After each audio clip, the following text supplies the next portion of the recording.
दक्षिण भारताच्या तीर्थयात्रेमध्ये केरळ राज्यातील जटायू अर्थ सेंटर हे महत्त्वाचं ठिकाण आहे. कारण याच ठिकाणी रावणानं सीतेचं हरण करून तिला पुष्पक विमानातून लंकेला पळवून नेताना या ठिकाणी जटायू नामक पक्षानं सीतामातेच्या सुटकेसाठी रावणाशी युद्ध केलं होतं. या युद्धात जटायू पक्षी घायाळ झाला होता आणि प्रभू रामचंद्राला सीतामातेचं हरण रावणाने केलं अशी माहिती देऊन जटायू पक्षानं आपले प्राण या ठिकाणी सोडले होते. याच ठिकाणी प्रभू रामचंद्रांनी याचा अंतिम संस्कार केलेले होते असं या ठिकाणचं महत्त्व आहे. श्री ब्रह्मचैतन्य गोंदवलेकर महाराज यांच्या समाधी मंदिरात अनेक वर्षापासून सेवा करणारे गोंदवल्याचे नेताजी कट्टे हे आपले कुटुंब व आप्तेष्टांसह दक्षिण भारतात तीर्थयात्रेसाठी गेले होते. त्यावेळी जटायूचे हे ठिकाण पाहताना एक वानर त्यांच्या खांद्यावर येऊन बसला. त्या वानरानं नेताजी कट्टे यांच्या बोटातील जपाची माळ पाहिली आणि काही केल्या तो त्यांच्या खांद्यावरून उतरेना.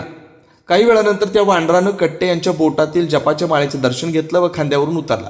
हे दृश्य या ठिकाणी आलेल्या बऱ्याच पर्यटकांनी पाहिलं व ते आश्चर्यचकित झाले व कट्टे यांना तुम्ही कुठून आलात अशी विचारणा केली.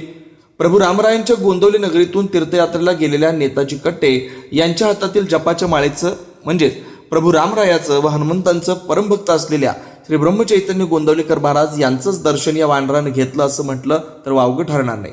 सध्याच्या या कलियुगात असेही प्रसंग आजही घडत आहेत. म्हणूनच म्हणतात दिव्यत्वाची जेथे प्रचिती तेथे कर माझी चुळती. जय श्रीराम.